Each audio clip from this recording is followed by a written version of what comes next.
চাহিদার স্থিতিস্থাপকতা কিংবা ইলাস্টিসিটি অফ ডিমান্ড এটি অর্থনীতিতে যে খুব গুরুত্বপূর্ণ এরই মধ্যে আমরা জেনে গিয়েছি। ইংরেজিতে একে আমরা ইলাস্টিসিটি অফ ডিমান্ড বলে থাকি, যেটিকে আমরা প্রকাশ করে থাকি ই লিখে নিচে একটা ছোট্ট সাবস্ক্রিপ্টে ডি লিখব। এভাবে আমরা ইলাস্টিসিটি অফ ডিমান্ডকে প্রকাশ করে থাকি। যদি দামের সাপেক্ষে আমরা চাহিদার পরিবর্তন দেখতে যাই তাহলে আমাদের বুঝতে হবে সেখানে আমরা প্রাইস ইলাস্টিসিটি অফ ডিমান্ড দেখতে যাচ্ছি। প্রাইস ইলাস্টিসিটি অফ ডিমান্ড বা চাহিদার স্থিতিস্থাপকতা যদি আমরা দেখতে চাই আমাদেরকে একটা অনুপাত সম্পর্কে পরিষ্কার ধারণা থাকতে হবে। এই অনুপাতটি কি? অনুপাতটি হচ্ছে যদি কোনো একটা বস্তুর দামের পরিবর্তন হয় এবং তার ফলাফলস্বরূপ চাহিদারও পরিবর্তন হয় তাহলে চাহিদার শতকরা পরিবর্তন এবং দামের শতকরা পরিবর্তনের একটা অনুপাত আমাদের প্রয়োজন হবে। এই অনুপাতটিকে ব্যবহার করব আমরা আমাদের প্রকাশভঙ্গির মাধ্যমে। ধরা যাক চাহিদার শতকরা যে পরিবর্তন সেটিকে আমরা del Q by Q into 100 এইভাবে আমরা হিসেব করছি। আবার যখন প্রাইসের পরিবর্তন বা দামের শতকরা পরিবর্তন হিসেব করছি তখন del P by P into 100% হিসেব করছি।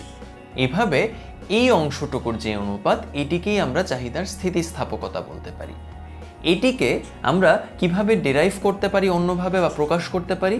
দেখো ডেল কিউ বাই কিউ এই অংশটিকে আমরা ফার্স্টে লিখলাম, তারপর আমাদের ভাগের স্বাভাবিক নিয়ম অনুযায়ী এখানে একটা ক্রস মাল্টিপ্লিকেশন বা গুণ দিলাম, আমরা এটিকে দেখলাম পি বাই ডেল পি। এভাবে আমরা পেয়ে গেলাম একটা নতুন ফরম্যাট যেখানে আমরা প্রকাশ করতে পারবো P del Q divided by Q del P. এভাবে আমরা চাহিদার স্থিতিস্থাপকতা বা ইলাস্টিসিটি অফ ডিমান্ড সম্পর্কে ধারণা পাই, যেখানে ডেল কিউ হচ্ছে তোমার চাহিদার পরিবর্তিত রূপ, চাহিদার যেই পরিবর্তন সেই পরিবর্তনটা ডেল কিউ দেখাবে। আবার কিউ হচ্ছে তোমার একদম শুরুর দিকের যে চাহিদা বা আদি চাহিদা এটি দেখাবে।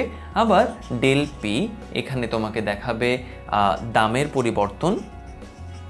এই দামের পরিবর্তনের মাধ্যমে তুমি খুব সহজেই ক্যালকুলেট করে ফেলতে পারবে কিভাবে চাহিদার স্থিতিস্থাপকতা বের করা যায়। এবং শুধু যে পি সেটি হচ্ছে বস্তুর আদি বা একদম শুরুর দিকে যে দামটি ছিল সেটি। এভাবে P del Q divided by Q del P এর মাধ্যমে আমরা চাহিদার স্থিতিস্থাপকতার ধারণাটি খুব সহজে পেয়ে যেতে পারি।